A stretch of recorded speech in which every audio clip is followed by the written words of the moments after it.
Welcome back to another episode of Christian Natural Health. Today, I'm very pleased to have Dr. Glenn Livingston back with us again. Dr. Livingston was the longtime CEO of a multi-million dollar consulting firm, which has serviced several Fortune 500 clients in the food industry.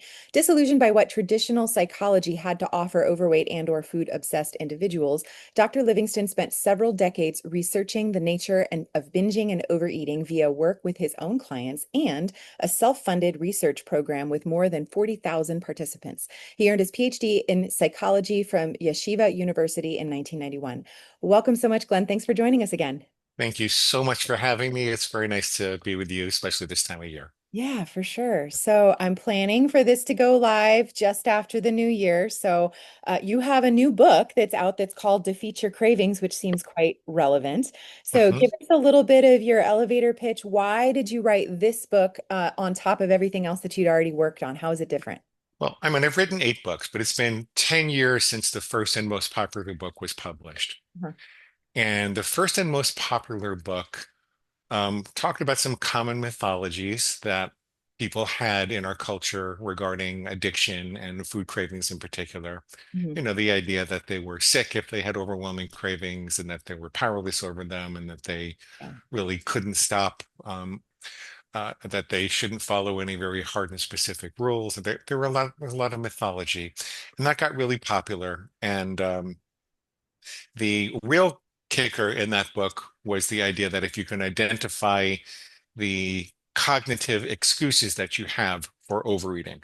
Oh, I'll just start again tomorrow. Right. Or it's genetic, I'm doomed. My parents were fat, so I'm always going to be fat. If Mhm. you can identify those specific excuses and then disempower them, kind of see them as belonging to a fictitious inner enemy, Mhm. in Christian theology, it would be the devil. And Mhm. I know you guys don't think that's fictitious. Right. Um, but to really use that angel and devil on your shoulder, but be very specific about disempowering it. So not just you can't start again tomorrow, but now is the only time that you can eat. You always have to use the present moment to be healthy. Mhm. Just one bite off my plan is the difference between who's in charge, me or you, Mr. Devil, right? Mhm. And that's how I recovered from my own personal journey of overeating. I went through, decades of depth psychology and crying and screaming and going to Overeaters Anonymous and, trying all this love yourself thin approach. And it was a good journey. It was a soulful journey. Mhm. I grew a lot as a person. I don't regret it, Yeah. but it didn't really help me with food. And what helped me with food was being much more specific and much more practical about these things. Okay. Okay, so I published that book 10 years ago. It's Yeah. just as I'm getting divorced, and I had no idea that it was going to get as popular as it got. Mhm. Um, that takes off. I wind up with 10 coaches working with me, um, 2 million readers, Psychology Today blog. Mhm. I have this little agency where we're essentially teaching people to identify and disempower their excuses. Yeah. We got really good at it, and within a month or two, we could get people about 90% less overeating and binging episodes. We kept really careful track. We tracked Wow. Yeah. thousands of paying clients, about 90% better, 89.4, I think was the exact number. However, there was something that really bothered me, and this is about 2 or 3 years ago. Um, when I would follow up with people at the 6 month mark or the 1 year mark, I would find that percentage was down to about 55%. Um, Interesting. Okay. and there were two groups of people. There was a group of people that kept doing the techniques we taught them. There were a number of tools involved with this. And then there were people who dropped them. Mhm. And the people who kept doing were doing like around the 80% level. The people that dropped them were more like the, 50 or 55% level. Mhm. And I thought, why in the world would you drop these techniques? It's not invasive. You don't have to take a pill. Right. No one tells you what to eat. You decide exactly what you want to have. Mhm. You can change your mind at some point and revise your rules. So why are people dropping this? I thought I designed it in such a way, like I did for myself, Sure. that it was very appealing and very easy to do. Yeah. And when I started to research that, what they would say was, Doc, you took away all my excuses. I don't have any good reasons to break my rules anymore. Mm. But oh well, what the hell? Screw it, just do it. I just really want to. And I Interesting. thought, what's that? Yeah. But I mean, I recognize that. I remember Sure, in the beginning going through that kind of thing. I mean, I think we all recognize that, and that's sure. kind of what happens with New Year's resolutions, right? People, Exactly. Yep.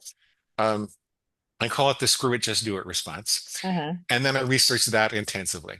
Uh-huh. And what I found was that inevitably, the screw it, just do it response was always preceded by what we psychologists would call organismic distress. Um, Oh, okay. Mm-hmm. it's a lack of Yeah. self-regulation where people are not nourishing themselves regularly. They're not having enough calories or enough vitamins and minerals or Okay. enough, you know, whole vegetables. They're just not getting enough nourishment, Right. or they're not getting enough water or enough sleep, Mm-hmm. or they're impinged upon by too many decisions. Like people in our work environments, we're just not meant to stare at this computer screen with four blank walls around us and hope that electrons flow into our bank account. It's not the way we're supposed to live. Right. Um, or they felt isolated and Mm-hmm. socially alone.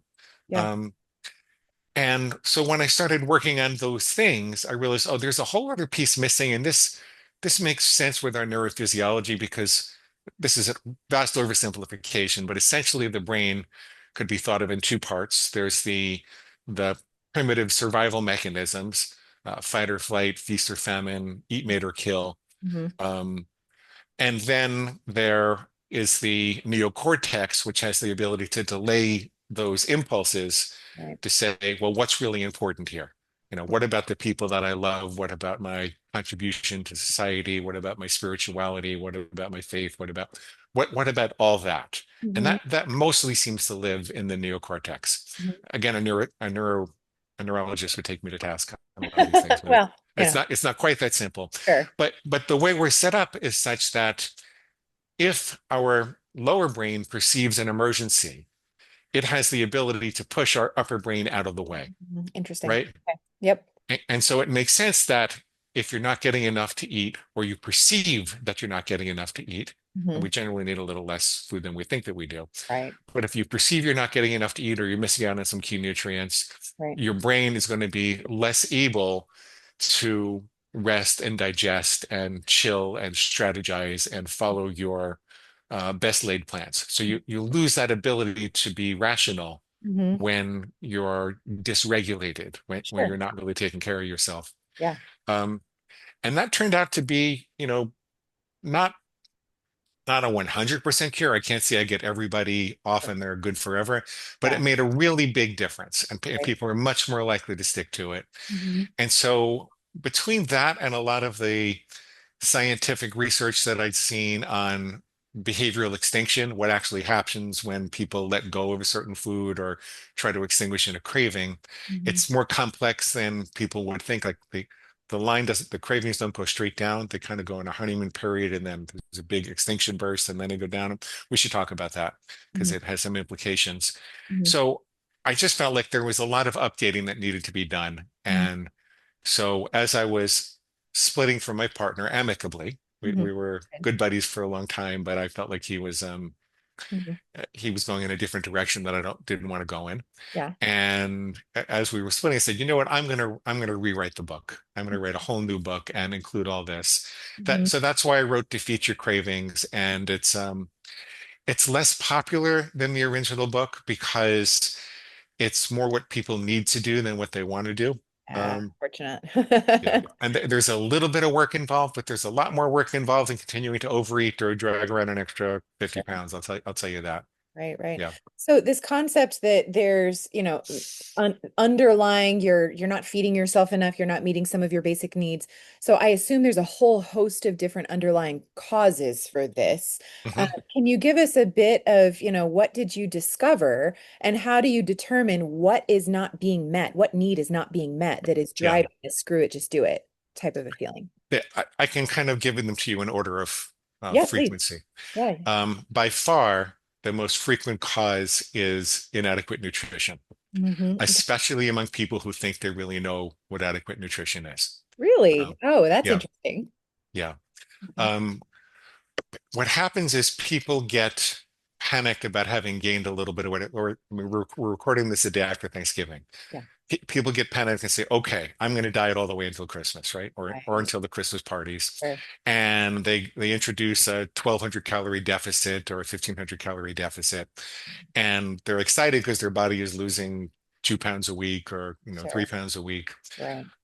But it's usually not sustainable, at least not for people who have a lot of trouble with binge eating. Now, I Right. should say, if your doctor has told you it's an emergency, please ignore everything that I'm saying. Of course. Yeah. Um, but I find it's much more sustainable for people to lose about a pound a week. Hmm. And so just caloric restriction and the desire to live on the feast and famine cycle. Hmm. There is I forget who wrote this, Henry Fellow Longsworth or something. There's a poem it's about a little girl. When she was good, she was very, very good, but when she was bad, she was horrid. That Yes, I remember that. I can't think who said it either, but yeah. and that's how most people live. And Hmm. so now they're going to diet. But what you're really doing, if you think about it, Hmm. when it would make sense that there's an evolutionary mechanism in the brain that if you're deprived of nutrition and sustenance for a long enough period of time, as soon as it's available, you might as well hoard it. Exactly. A- Yeah. And in primitive times, food was probably scarce. And Hmm. so we probably were deprived. We did have to fast for periods of time, Right. and then we had to hoard it. And so the fix for this is to flood your body with nutrition on a regular basis. Hmm. I do believe in intermittent fasting and everything, but not for binge eaters in the first 6 months or so. Hmm. Flood your body with nutrition at a slight caloric deficit. I tell people the fastest way to lose weight is slowly if you don't want to stimulate your binge desire, Hmm. which is about a pound a week, usually about a pound a week. Yeah. Hmm. Um, so that's the most frequent one. Right. The second most frequent one is having to make too many decisions over the course of the day, being Hmm. impinged upon by too much input. Every now and then I'll have a client who has 5 kids, and I'll go, uh-oh, Hmm. because they have to figure out who's taking Jenny to soccer practice and what is everybody going to wear. And Sally doesn't want to eat what Barbara wants to eat. And they have to make all these decisions over the whole course of the day. Hmm. And it turns out that willpower is just the ability to make good decisions, and you can only make so many of them in any given day. Right. So it's really necessary, especially if you think that your life is impossible and it's not possible to do this. Hmm. It's really necessary to make two 5 or 10 minute breaks over the course of the day Hmm. where you put down your phone, where you take a breath, where you go and meditate for 5 minutes, you go hide in the bathroom if you have to, Hmm.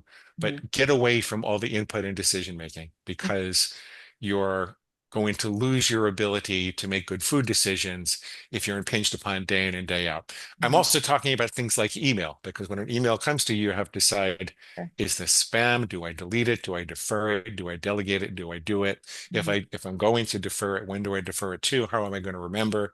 Yeah. This all burns brain glucose and it dysregulates you. Hmm. So in today's busy world, that's usually the second most common culprit. Hmm. Um, the third one is loneliness. Hmm. Loneliness kind of tied with a lack of sleep.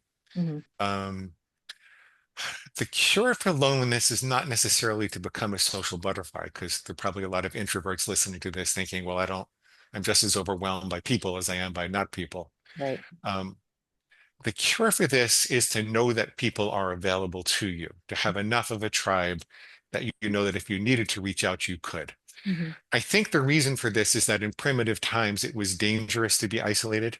Hmm. We needed our tribe members to survive. Hmm. And so when your lower brain feels isolated, it perceives this as an emergency.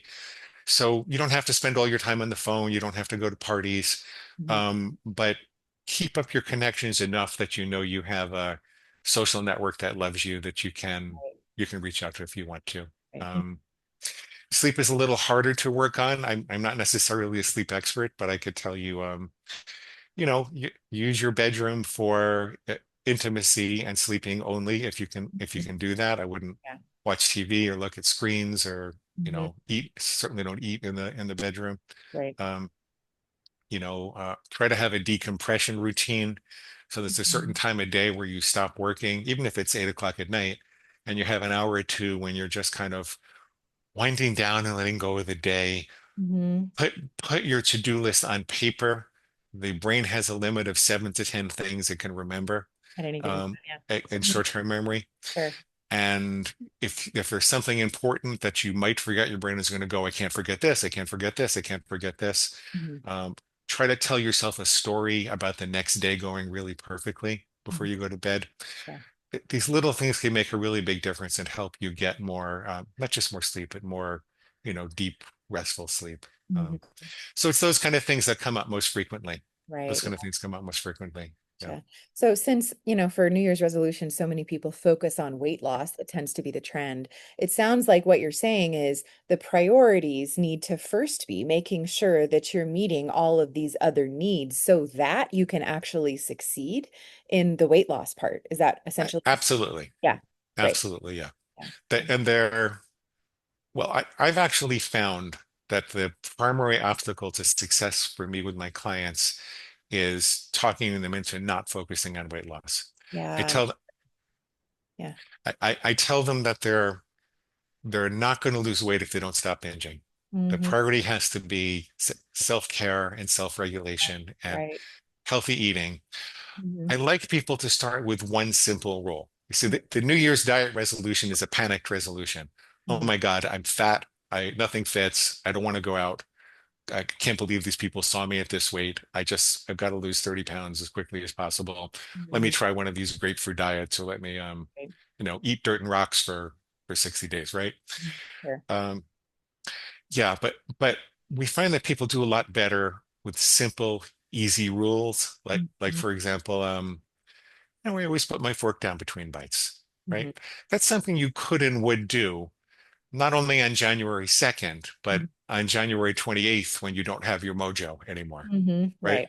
Mhm. And if you have a small bar like that, that Mhm. you see yourself hopping over day after day, week after week, month after month, Mhm. there's something we call the identity function that kicks in. Yeah. You start to say, well, I'm a person who eats slowly and mindfully. I'm a person who puts their fork down between bites. Right. And people get very frightened about complying with something forever. Like, Mhm. could you become a person that just doesn't eat chocolate? I mean, Mhm. sorry, could you give up chocolate forever? People will go, no. Yeah. But if you say, could you become someone who just doesn't eat chocolate? You say, maybe I could do that because Sure. identity is involved. So Yeah. Yeah. yeah. Makes sense. Yeah, I like what you're saying about the idea of shifting the focus away from weight loss to, all of these other pieces of building the foundation, building the identity, and then the weight loss takes care of itself.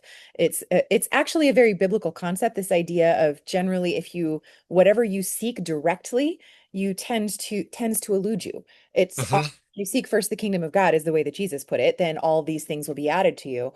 And I've, not that long ago, I was reading this book that was on intrusive thoughts. And one of the best ways to avoid that is to stop fighting it. Because the more you fight it, the more you're creating this tension and that you're prioritizing it. And now it comes back even more and even more and even more. But if you shift the focus away from the thing that you're trying to resist and you prioritize all of the healthy foundations, then a lot of times the things that you're seeking are going to work themselves out, is what it sounds like you're saying. It's very well said. Yeah. It's very well said. And the other thing that's at play there Hmm. is your brain knows that when you go into a panicked focus on weight loss, Hmm. that results in binge food. You Hmm. know, if Yeah. you try to diet really hard for a week, you're probably going to wind up at the bagel store with, Right. chocolate muffins and donuts and all that kind Right. of thing. Yeah. There's a principle in psychology called operant conditioning, Hmm. where your brain is actually scanning for the feelings and thoughts that lead to the acquisition of calories. Hmm. Makes sense. We had to be really good at finding calories, a long time Sure. ago. Right. Um, and so what happens is you're panicked about weight loss. You wind up having chocolate. Hmm. Your brain says, oh, the way to get chocolate is to panic about weight loss. And so you Hmm. wind up reinforcing the panic and it's a Right. negative snowball. Yeah. Yeah. So Absolutely. Yeah. And tell us a little bit more about this concept of identity. So how do you begin to essentially layer in these concepts of identity and how does that play into the driving force for the things that you're craving in the first place? So character is what you habitually do at the moment of temptation. Yeah.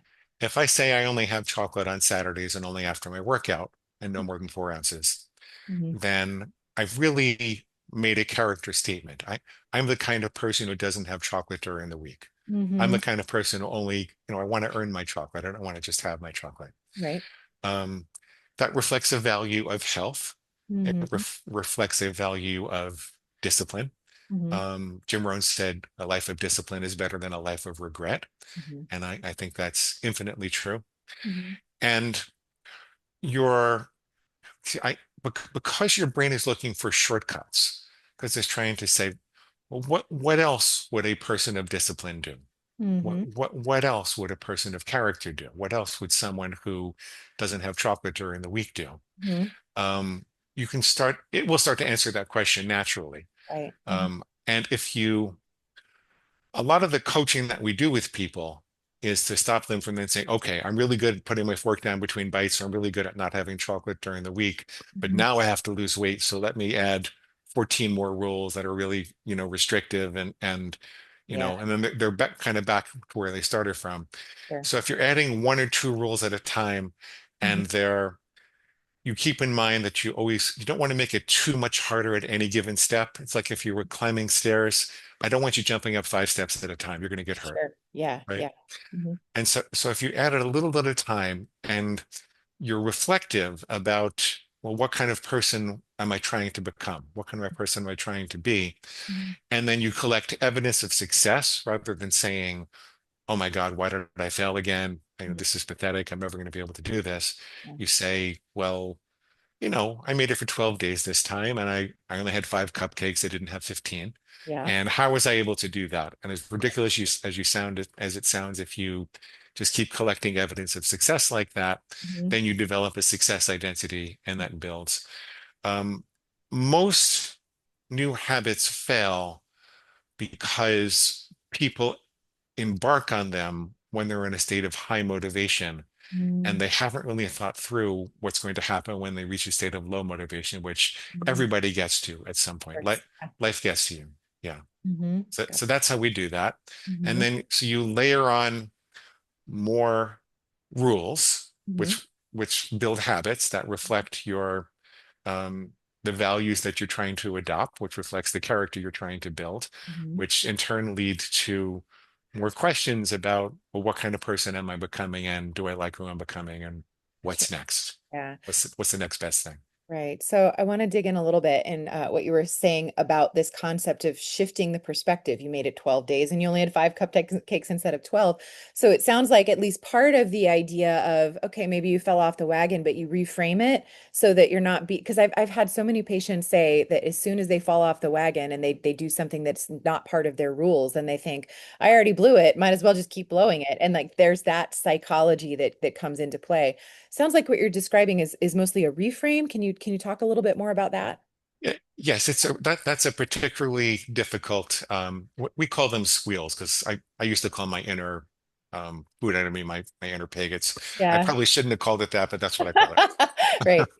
Um, One of the most pernicious squeals is, oh, you broke a rule already, Mhm. so you might as well go out and break all the rest. Right. And so you have to refute that first and foremost.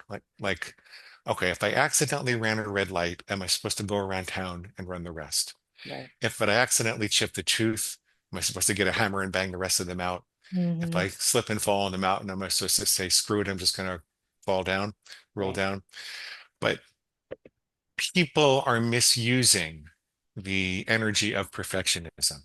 Hmm. There is an energy in perfectionism which is really useful. Hmm. But what you want to do is aim with perfection, but forgive yourself with dignity.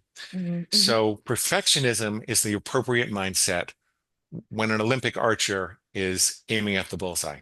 And Hmm. they're looking at the bullseye and they don't loose the arrow until they can actually see the arrow going into the bullseye. They're not thinking maybe I'll make it, maybe I won't. Yeah, yeah. They can see they're committed with their entire heart and soul, and they've purged their mind of doubt and insecurity. Mm. If they miss, they don't say, oh my God, I'm a pathetic archer.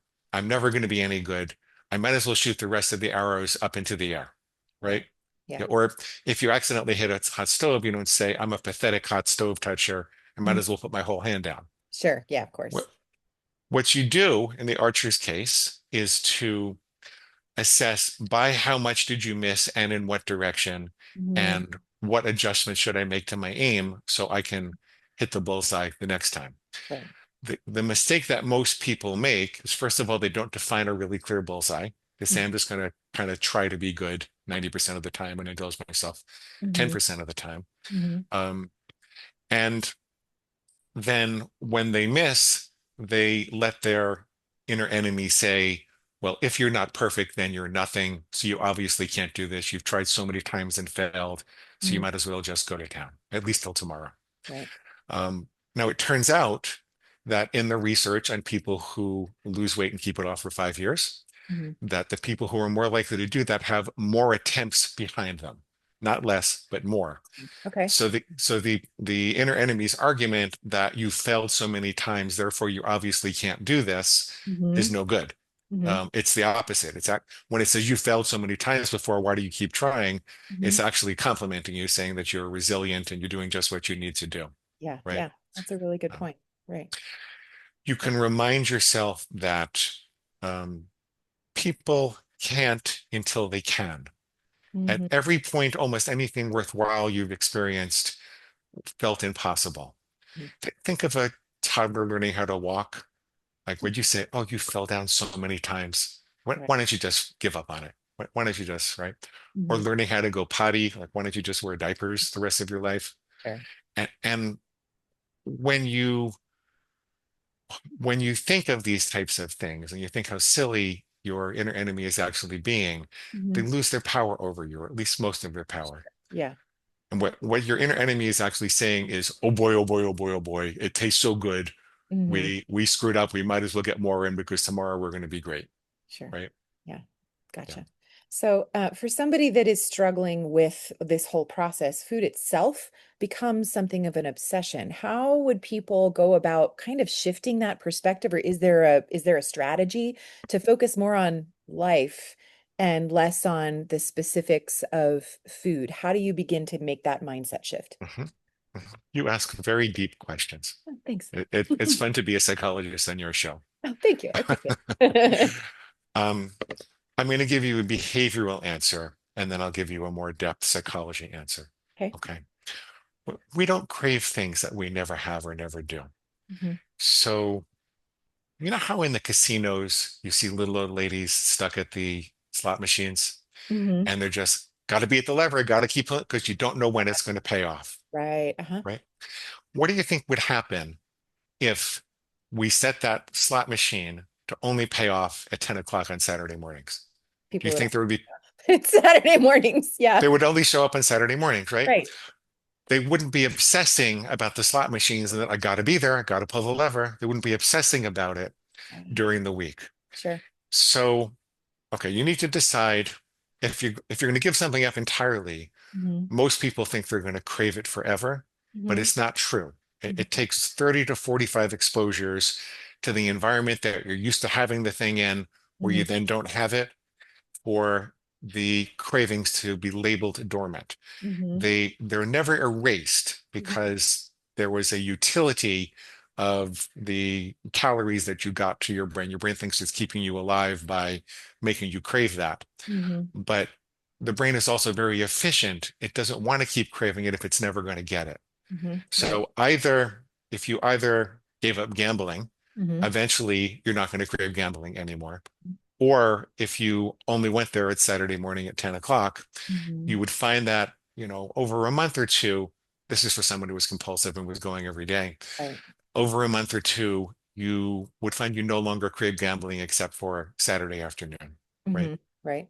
Hmm. Um, and so part of the answer, a big part of the answer, is to set up a condition which allows you to go through a cravings extinction curve. Okay. So I was talking a little before about how cravings don't go down in a straight line. Like, let's say I have a donut every day on the way home from work, or four of them Hmm. when I pass the Dunkin' Donuts store, right? Hmm. And I decide I'm getting a punch, I can't do this. Hmm. They don't go straight down. So it's not like the worst problem I have is on day one. There's a little bit of a honeymoon period, and Hmm. then there's a big burst. Why Hmm. is there a big burst? And then after that, it goes pretty much straight down. And then Hmm. there are a couple of little bursts before it gets labeled dormant. Hmm. Why is there a big burst? Hmm. Um, I imagine it's 100,000 years ago, and there's a caveman, let's call him Thag, Thag. I just like the name. Okay. Okay. And Thag really likes bananas, and Hmm. he's really fed his family on bananas. Hmm. And he's discovered that if he runs into a monkey will usually lead him to a banana tree. Uh-huh. So he finds this monkey that's good at leading to banana trees, and 100% of the time he finds bananas. Hmm. And he's saving a lot of effort, scouring the plains by himself. Hmm. He's probably the most well-fed caveman on the plain Right. because he's discovered these reliable monkeys. Right. But then it gets to be a little later in the season, and a few more monkeys discover the area, and there are not quite as many bananas on the trees. Hmm. And one day he follows a monkey, and there's no bananas on the tree. Hmm. Well, it doesn't really make sense for Thag to give up at that point, Hmm. right? Right. What actually makes sense is for Thag's brain to double down on the cravings, to really motivate him and make him miserable if he doesn't go look for more monkeys. Hmm. Because it turns out that the amount of energy that's saved by having a monkey that leads you to a banana tree 50% of the time, Yeah. or even 20% of the time, is much better than having no monkey at all. So Hmm. the brain goes into a panic. I call it where the F are my bananas panic. Uh-huh. um, it goes into a panic and it says, let's work even harder. Right. So let's generate even stronger craving because that's the purpose of cravings is to motivate you to find food. And Right. by the way, this is why cravings are not a sickness, but a sign of a superior disposition, because it was the ancestors who had strongest cravings that were most That were motivated to able to find. perpetuate Yeah, themselves. Yeah. Okay. right. Um, and so when you want to extinguish a craving, if I want to stop eating the donuts on the way home, I have to kind of push through this extinction burst. I have to be Mhm. prepared Yeah. that it's going to be worse in, 4 to 7 days, maybe 10 days. Mhm. Yeah. To get through that, I want to take care of the rest of my life with self-regulation. So I want to get extra sleep. Yeah. I Yeah. want to get extra nutrition. I want to get extra water. I Uh-huh. want to say, this is the thing that I'm working on. I want to get rid of this donut craving. It's driving me crazy. Yeah. Avoid what you're going to feel when you get to this extinction burst. Uh-huh. You're going to feel like, oh my God, this is going to be torturous forever, forever. It's impossible. Yeah. Most people make the mistake of believing that, and so they indulge, and Yeah. they've taught their brain that was a good idea that you double down. You Uh, should double down more, right. right? Yeah. Yeah. As opposed to writing it out, taking care of your body, and then get into the end where your cravings are labeled dormant. Um, Interesting. so your question was, how do you stop thinking about food all the time? You Hmm. have to get through that extinction burst. You Past have that. to, Hmm. yeah, you got to get past that. It's a very behavioral solution. Right. Uh-huh. What what happens when you do these things and Hmm. you really consciously and purposely focus on self-regulation is that your pleasure system starts to adjust. Like if you're not shoving donuts in your face every day on the way home, Hmm. your brain is going to start to think about things that you like to do. So, like for me, it's often writing. Yeah. Maybe for you, it's nutrition, or maybe it's church, or maybe it's something that you really like to do. It could be art, it could be taking care of your family, but your brain is going to naturally start to focus on other things, and you want to encourage it to do that. You want to say, okay, how can I get pleasure from other things? Hmm. Sometimes I'll watch old Seinfeld episodes just Yeah. because it always makes me happy. It's Right. pure silliness that I can always count on. And and then you also need to be open to all of your feelings. You Hmm. know, that it is true that overeating has an anesthetic effect on the nervous system because we can't process emotions when we're overloaded with digestive tasks. And so people do quote unquote numb out, Hmm. right? Yeah. And so you are going to have more feelings, Hmm. but the idea that um, the idea of emotional eating is a little flawed in and of itself because if I eat when I feel depressed, if I eat when I feel anxious, if I eat when I feel too angry or lonely, my brain is going to manufacture more depression, anxiety, loneliness, and anger. And so it's really a two-way relationship. And I Hmm. tell people to reframe the idea that you're eating to numb out Yeah. or comfort. Uh-huh. Say, no, no, no, I'm eating to get high with food. Mhm. Like maybe it's to escape in some ways, but there's an awful lot going on. And comforting yourself is egocentric. It's something we all feel good about. Who doesn't need some comfort? And by the way, if you need a hug, I'll give you a hug. Like Sure. Yeah. I'm a sweet guy, Yeah. but you can't have compassion for that inner enemy and that addictive process, which just reinforces the emotions you're struggling with. What Mhm. you want to do is sever the link between your emotions and overeating. It's Mhm. like building a really good fireplace around the fire, not putting the fire out. Sure. Yeah. And you do that with these cognitive techniques and very practical behavioral exercises. Interesting. So, I want to ask you about some of the connections between what you just described. There's a book that I read a couple of years ago, that was called The Power of Habit. And the idea was, here's how you can identify, it's Charles Duhigg. I don't know if you've Yeah, heard. yeah. No, I read it. Yeah, Yeah, okay. yeah. So the way I always explain this to patients is that it kind of establishes the neuroanatomy of a habit. There's the trigger, there's the behavior itself, there's the reward. And if you can come up with a different behavior that uses the same trigger and the same reward, then you can swap it out. Hmm. So what in that his example at the end of the book was that, like I think it was in the appendix, was that every day at 3 o'clock he found himself craving a cookie. And so he Hmm. would brainstorm his alternative behaviors, and every day when it struck 3 o'clock, he would try to figure out some other alternative behavior I can do. And if I still want the cookie, I'll go get the cookie, but then I'll come up with what I do the next day until I find something that is actually distracting, that Hmm. actually satisfies the real craving. And he figured out that he was working at a large company, that had a cafeteria downstairs. And at 3 o'clock, what was really happening is he was bored and he wanted to go chat with people, which he did in the cafeteria. So Hmm. at 3 o'clock, he went and chatted with a coworker and he didn't want the cookie anymore. And then he was Hmm. satisfied.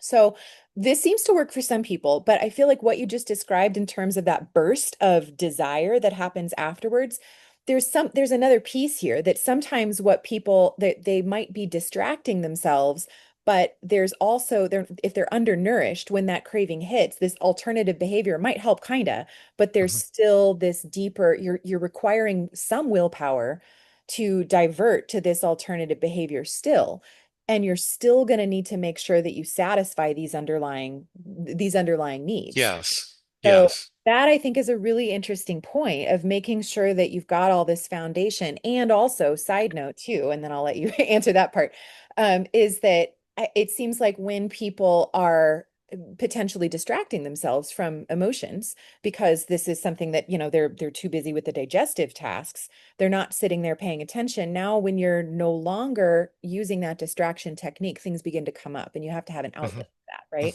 Hmm. Hmm. So, Hmm. okay, please comment. Oh, well, I don't know that I could say it better than you said it. It's like Maslow's hierarchy of needs. Yeah, You need to take care of your survival needs first before you can really right. self-actualize and go through the emotional conflicts. I remember when I was in OA, and I don't promote OA anymore. I dislike it in many ways. Yeah. But I remember my sponsor told me something really cool because I Mhm. was saying, I'm not entirely sure why I eat, and my mother went through all kinds of things when I was an infant, and I'm not really happy in my marriage. And he said, Glenn, if you want to know why you overeat, stop overeating. He says, if you stop overeating, there your emotions are going to be. It's the best thing you could do for your therapy. Like your therapy will be supercharged if you stop overeating and stop making excuses for overeating.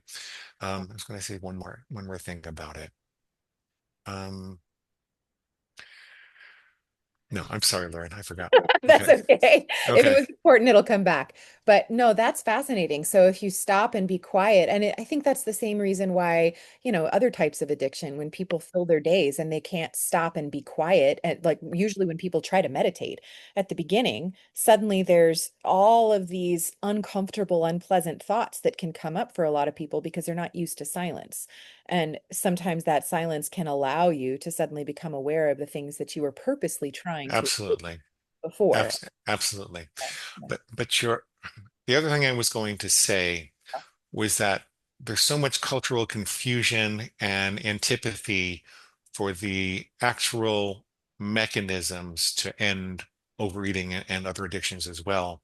mm, Um, like I'm a proponent of making very specific rules because I think why play blind archery? Why draw a fuzzy bullseye? You're losing that feedback. You don't know by how much you missed and in what direction and what adjustments to make. mhm, But people are afraid to say things like, well, I'll never have chocolate on a weekday again, because Mhm. they think that they can't change their mind later. Okay. And I tell them that, well, no. First of all, the benefit of it is not only the definition, so you get the feedback and can make adjustments, Mhm. but the benefit of it is that you don't have to make as many food decisions. If I say I only have chocolate on Saturdays, all of my food decisions are made over the course of the week. I could do something similar by saying I only eat chocolate 10% of the time and 90% of it I avoid it. But Mhm. there's no guidance in Right. that guideline really that says how do you know which Which is is the 10% and 10%. which is, Yeah. and so you're making decision after decision after decision and wearing down your willpower. Yep. Um, what I tell people is you can change your mind about your rules with Mhm. forethought and consideration, and you probably will Mhm. because you're going to gain experience, but you Right. need to present it to your inner food demon or your, my inner pig. You Yeah. need to present it to the pig as if it were set in stone Right. because the pig is like a 2-year-old with food. And you Right. can't say, well, someday when you're a big boy, we're going to eat better. Like Sure. when my niece was 2 years old, I said, Sarah, you can't ever cross the street without holding my hand. Never, Mhm. ever, ever, ever, ever, ever, ever. Right. Right. I didn't say, someday you're going to be a big girl and you can walk all by yourself. I don't Right. want her thinking that at 2 years Yeah. old. Yeah. Yeah. Maybe when she's 7, she can think that, but not Sure. at 2 years old. Right. Yeah. Yeah. No, that makes sense. So, what have I not asked you that you want to make sure you leave with our audience? Um, you are not powerless over this, no matter how many times you have tried and failed. You can do it differently this year. Absolutely. We have the ability to remake ourselves, to stop on a dime and go a different direction. I see people do it all the time. We've had, more than 2,000 paying clients in our programs, and I see people do this all the time.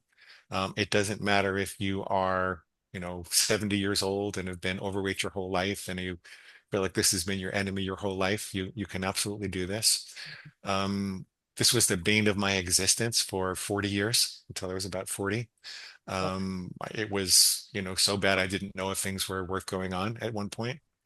And so you can. There are some very, very practical things that I don't offer this as psychological treatment because I think psychological treatment is wonderful. But personally, I think what's more important is to learn these very practical methods to set up these little alarm wires so that, if you say you're not going to have chocolate during the week, then you immediately know if you have a thought that maybe I should have chocolate on a Wednesday because I worked out hard. Say, wait, that's not me. That's my inner food demon. Let Right. me pause and breathe and check my nutrition and see Mhm. if I can figure out how to refute what, the demon is saying. Mhm. You can set up these ways to wake up between stimulus and response so that you can make different choices. And you absolutely can. You absolutely can. So um, that's what if you didn't ask me that, I would like to share with people. Yeah. So, where can people go to learn more about you and to pick up a copy of your latest book? Okay.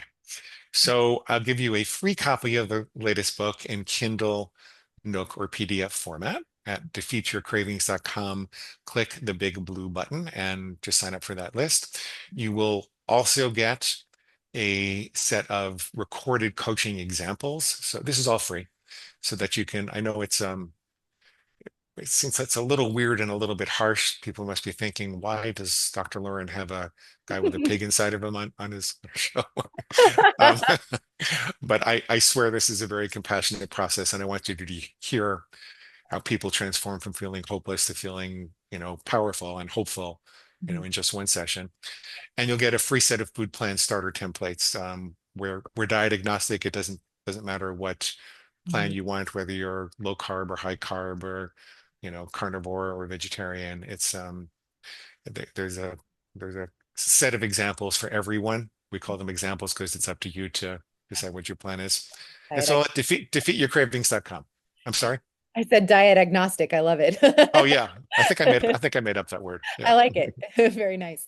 Awesome. Well, thank you so much, Glenn. This has been really appropriate for the new year and really inspiring. I appreciate it. Thank you so much. It was very nice to be with you. Thank you.